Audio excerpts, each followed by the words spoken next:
Ketika masalahmu menggoncangkan hatimu,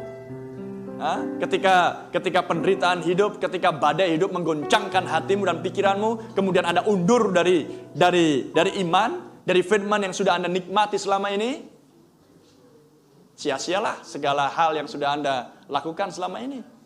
Dan lihat Ibrani pasal 6. Rasul Paulus katakan, marilah kita bergerak menuju kepada kesempurnaan. Let us go on unto perfection.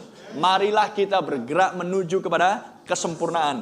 Baca ayat yang berikutnya, berbicara tentang kemurtatan.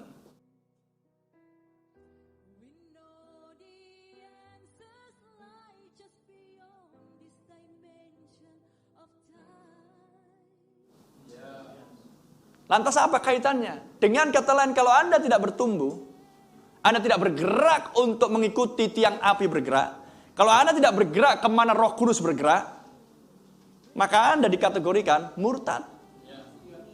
Karena seorang yang tidak mengikuti pemimpinnya bergerak, maka dia tertinggal di belakang. Dan seorang yang murtad yang sudah mengecap karunia surgawi, satu karunia, Kristus, maka tidak ada lagi darah untuk menyucikan. Tidak ada lagi darah untuk menyucikan. Sebab darah itu menyucikan jika seseorang berjalan di dalam terang. Walk in the light. Berjalan di dalam terang. Itulah penyucian yang berlangsung. Sebab darah anaknya menyucikan kamu dari segala dosa. Haleluya. Terpuji nama Tuhan. Jadi gagal mengikuti terang, amen, itulah kemurtatan. Paham? Ketika orang-orang masih berpikir, aku masih dipesan kok, aku masih percaya Nabi kok, aku masih di gereja pesan kok. Bukan itu kemurtatan. Anda hanya tidak memiliki konsep pengertian yang benar tentang kata murtad.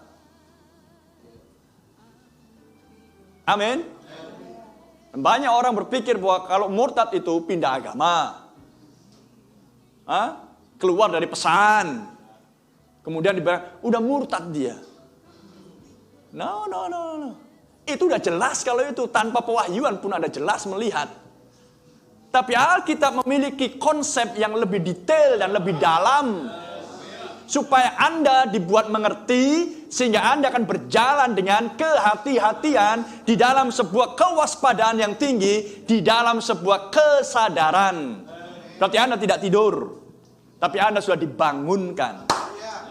Haleluya. Dan Anda memiliki suatu hasrat yang besar bahwa aku harus terus bergerak maju.